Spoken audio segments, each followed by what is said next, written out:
భారత్ అలాగే న్యూజిలాండ్ జట్ల మధ్య ఆదివారం నాడు అహ్మదాబాద్ వేదికగా నరేంద్ర మోదీ స్టేడియంలో సాయంత్రం 7 గంటలకు ఫైనల్ మ్యాచ్. టీ20 వరల్డ్ కప్ 2026 ఫైనల్ మ్యాచ్ అమీ తుమీ తేల్చుకునే ఫైనల్ మ్యాచ్ అని చెప్పొచ్చు. అయితే ఈ నేపథ్యంలో భారత జట్టు అలాగే న్యూజిలాండ్ జట్టు ఈ ఇరు జట్లు కూడా ఈ టీ20 వరల్డ్ కప్కి ముందు 5 టీ20 మ్యాచ్ల సిరీస్ ఆడారు, అవునా? అయితే ఇక ఈ నేపథ్యంలో 5 టీ20 మ్యాచ్ల్లో ఏకంగా 4 మ్యాచ్ల్లో ఓడిపోయిన న్యూజిలాండ్ జట్టు ఇప్పుడు భారత్‌తో మళ్ళీ మేము మ్యాచ్ గెలుస్తాం అన్న ధీమాని వ్యక్తం చేస్తున్నాయి. సరే, అది పక్కన పెట్టేస్తే ఇప్పుడు ఈ ఇరు జట్లు కూడా ఫైనల్ పోరుకు సిద్ధమయ్యాయి. నిజానికి టీ20 ప్రపంచ కప్ చరిత్రలో న్యూజిలాండ్‌పై భారత్ ఇప్పటివరకు ఒక్కసారి కూడా గెలవలేదు. కానీ మార్చి 8న అహ్మదాబాద్‌లో ఈ చరిత్ర మారబోతోందా అంటే యెస్. భారత అభిమానుల్లో ఆశలు రేకెత్తిస్తున్న ఆ 4 సమీకరణాలేంటి? ఆ గుడ్ న్యూస్‌లేంటి అనేది ఇప్పుడు చూద్దాం. భారత్ వర్సెస్ న్యూజిలాండ్ మధ్య టైటిల్ పోరు నరేంద్ర మోదీ స్టేడియంలో జరుగుతోంది. కివీస్‌పై ఉన్న చెత్త రికార్డును చెరిపేసి భారత్ విజేతగా నిలుస్తుందని చెప్పడానికి కొన్ని సమీకరణాలు చాలా బలంగా కనిపిస్తున్నాయి. దానిలో మొదటిది ఏంటి అంటే వైట్ బాల్ క్రికెట్ హిస్టరీలో ఒక వింత సెంటిమెంట్ ఉంది. వరల్డ్ కప్‌లో జింబాబ్వే జట్టు ఆస్ట్రేలియాని ఓడించినప్పుడల్లా భారతే ఛాంపియన్‌గా నిలిచింది. ఇదేమి జస్ట్ ఒక గేమో, కోయిన్సిడెన్సో కాదు. 1983 one day world cup, 2007 T20 world cup, అలాగే ఇప్పుడు 2026 టీ20 వరల్డ్ కప్‌లో కూడా జింబాబ్వే జట్టు ఆస్ట్రేలియాను ఓడించింది. అందుకే భారత్ మళ్ళీ ఛాంపియన్ అవుతుందని ఫ్యాన్స్ గట్టిగా నమ్ముతున్నారు. ఇక రెండవది 2011 వన్‌డే వరల్డ్ కప్‌లో సొంత గడ్డపై ఆడి టైటిల్ గెలిచిన తొలి జట్టుగా భారత్ రికార్డ్ సృష్టించింది. ఇప్పటివరకు టీ20 వరల్డ్ కప్ చరిత్రలో ఏ ఆతిథ్య దేశానికి కూడా కప్పు గెలవలేదు. ఒకవేళ 2011 నాటి చరిత్రను పునరావృతం చేస్తే టీ20 వరల్డ్ కప్‌లో ఈ ఘనత సాధించిన మొదటి హోమ్ టీమ్‌గా కూడా భారత్ గెలుస్తుంది. అయితే ఇక వరల్డ్ కప్ టోర్నీలో టీమిండియా కేవలం సౌత్ ఆఫ్రికాతో మాత్రమే ఓడిపోయిన సందర్భాల్లో టైటిల్ గెలిచింది. 2011 వన్‌డే వరల్డ్ కప్‌లో భారత్ కేవలం ప్రోటీస్ జట్టు చేతుల్లోనే ఓడిపోయింది. ఆ తర్వాత అదే జట్టు అంటే మన భారత జట్టు ఛాంపియన్‌గా నిలిచింది. ఈ 2026 టీ20 ప్రపంచ కప్‌లో కూడా భారత్ ఇప్పటివరకు కేవలం సౌత్ ఆఫ్రికా చేతుల్లోనే ఓటమి చవిచూసింది. ఈ లెక్కన ఫైనల్‌లో భారతే విజయం అనిపిస్తోంది.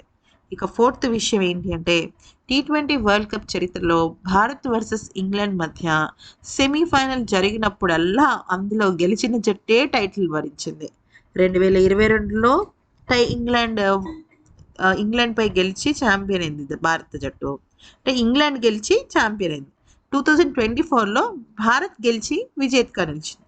ఇప్పుడు 2026లో కూడా అంటే ఈ సెమీఫైనల్స్‌లో కూడా భారతే గెలిచిందనమాట. అంటే ఇంగ్లాండ్ గెలిస్తే ఇంగ్లాండ్ గెలిచి ఉండేది ఫైనల్స్‌లో. ఇంగ్లాండ్ పైన ఎవరు గెలిచారు? భారతే కదా గెలిచింది. సో భారతే ఖచ్చితంగా ఈసారి కూడా ఫైనల్ కప్పు ఎత్తే జట్టుగా ఉండబోతోందనమాట. సో ఇక్కడ ఇంకొక విషయం ఏంటంటే ఒకవేళ గనుక ఫైనల్ సమరంలో టీమిండియా వర్సెస్ న్యూజిలాండ్ మధ్య 8న అహ్మదాబాద్ వేదికగా జరుగుతుంది కదా! అయితే ఒకవేళ వర్షం కారణంగా మ్యాచ్ రద్దయితే పరిస్థితి ఏంటి అంటే మ్యాచ్ రద్దవ్వదు, రిజర్వ్ డే ఉంది కదా అని మీరందరూ అనుకోవచ్చు. నిజమే, రిజర్వ్ డే ఉంది. కానీ రిజర్వ్ డే కూడా మ్యాచ్ రద్దయితే అంటే మనం అన్ని విషయాలు మాట్లాడుకోవాలి కదా! అయితే ఒకవేళ మార్చి 8న మ్యాచ్ వర్షం ప్రారంభమై ఆగిపోతే మార్చి 9న ఎక్కడైతే మ్యాచ్ ఆగిందో అక్కడి నుంచి కొనసాగిస్తారు. అంటే మళ్ళీ మొదటి నుంచి ఆడాల్సిన అవసరం లేదు. ఫైనల్ కోసం 2 రోజుల్లోనూ 120 నిమిషాల అదనపు సమయాన్ని అందుబాటులోకి తీసుకొస్తారు. ఓవర్లు తగ్గించైనా మ్యాచ్ పూర్తి చేయడానికి అదే రోజు ప్రయత్నిస్తారు. ఫలితం తేలాలంటే 2 జట్లు కనీసం 10 ఓవర్లు ఆడటం తప్పనిసరి. అయితే 2 రోజుల్లోనూ ఆట సాధ్యం కాకపోతే అప్పుడు ఏమవుతుంది అంటే ఐసీసీ నిబంధనల ప్రకారం ఇరు జట్లను కూడా సంయుక్తంగా విజేతలుగా ప్రకటిస్తారు. అంటే భారత్, న్యూజిలాండ్ ఇద్దరు కూడా ఈ టోర్నీకి ఛాంపియన్‌గా నిలుస్తారు. క్రికెట్ చరిత్రలో ఇలాంటి సందర్భాలు చాలా చాలా చాలా అరుదు. గతంలో 2002లో ఛాంపియన్స్ ట్రోఫీలో భారత్, శ్రీలంక జట్లు ఇలాగే టైటిల్‌ను పంచుకున్నాయి. అయితే డిఫెండింగ్ ఛాంపియన్‌గా ఉన్న టీమిండియా వరుసగా రెండోసారి టైటిల్ గెలవాలి అన్న పట్టుదలతో ఉంది. టీ20 వరల్డ్ కప్ చరిత్రలో ఇప్పటి వరకు ఏ జట్టైనా కూడా వరుసగా 2 సార్లు ఛాంపియన్‌గా నిలవలేదు. భారత జట్టు గనక 2 సార్లు వరుసగా గెలిచి అంటే రేపు జరగబోయే మ్యాచ్‌లో గనక భారత్ గెలిస్తే అంటే ఇప్పటికే విజయానికి జస్ట్ ఒక్క అడుగు దూరంలో ఉంది. మరోవైపు తన తొలి టీ20 వరల్డ్ కప్ ట్రోఫీ కోసం ఎదురు చూస్తున్న న్యూజిలాండ్ గట్టి పోటీనిస్తుంది.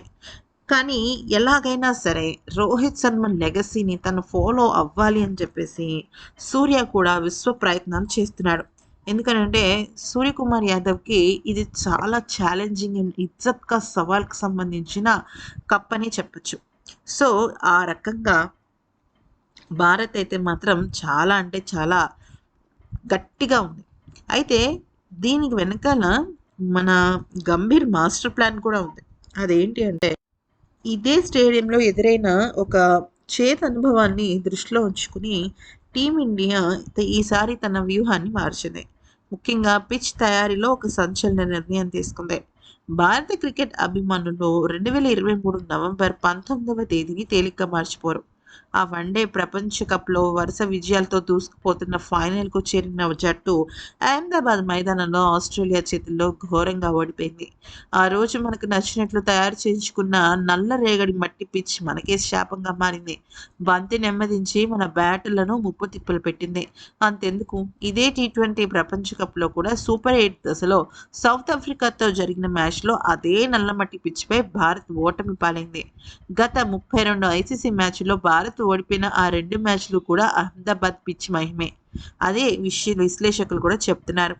అయితే ఈసారి రిస్క్ తీసుకోవటం లేదు. జాతీయ మీడియా కథనాల ప్రకారం ఫైనల్ మ్యాచ్ కోసం మిక్స్డ్ సాయిల్ పిచ్‌ను సిద్ధం చేశారు. అంటే అందులో ఎర్రమట్టి, నల్లమట్టి అన్నీ కలిపి ఉంటాయి.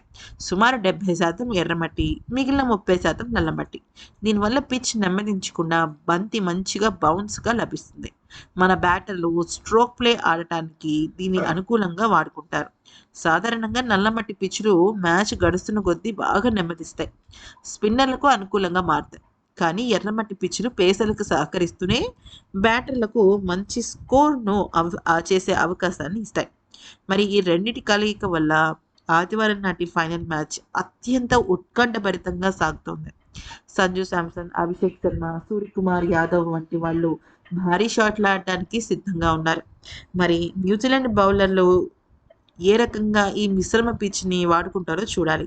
కోట్లాది మంది భారతీయుల ఆశలు వారిదైన ఈ ఫైనల్ 4లో మన వాళ్ళు ట్రోఫీ ముద్దాడతారా లేదో చూద్దాం.